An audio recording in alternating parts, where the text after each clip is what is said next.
The following opinions are solely those of BoatTest.com and its test captain.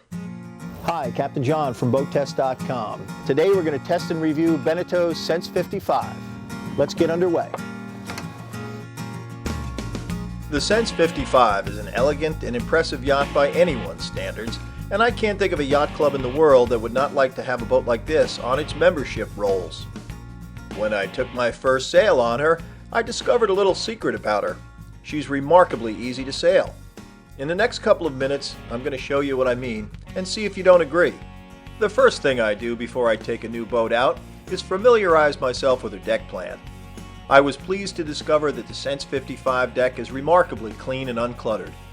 Guests won't have to worry about stubbing their toes on this boat.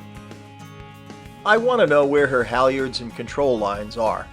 On the Sense 55, they're color-coded, lead under the deck to keep it safe, and emerge by the port and starboard cockpit coaming where they went through labeled cam cleats, so it was easy to find the right line. Thanks to Beneteau's optional dock and go joystick system, leaving the dock is a non-event. Merely lean the joystick in the direction of egress desired, and this 55-foot vessel obeys.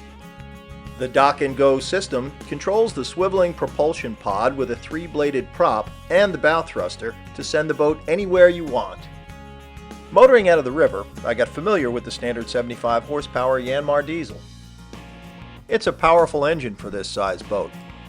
When we got out in the bay, I opened the throttle to the stops and noted that we were going over 10 knots.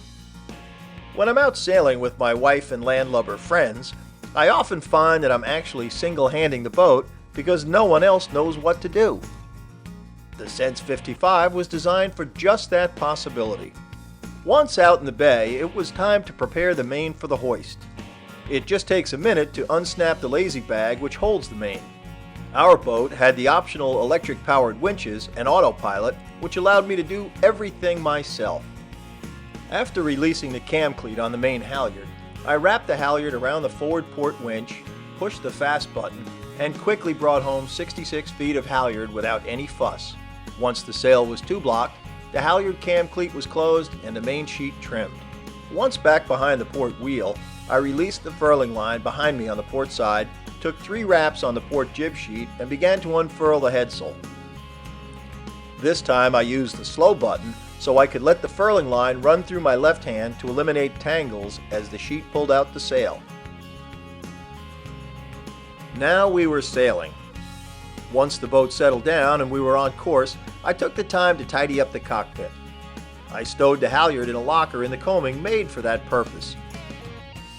This keeps the cockpit uncluttered. After checking sail trim, I noticed some sag in the headstay. No problem. While steering with my left hand, I pumped up the backstay with my right with the hydraulic pump just behind to starboard. Because the Sense 55 is so well balanced, I could often move around the cockpit without the autopilot being on. The boat's twin rudders just kept us right on course. Tacking is easy on the Sense 55 for the skipper to handle because of its twin wheels and the placement of its sheet winches.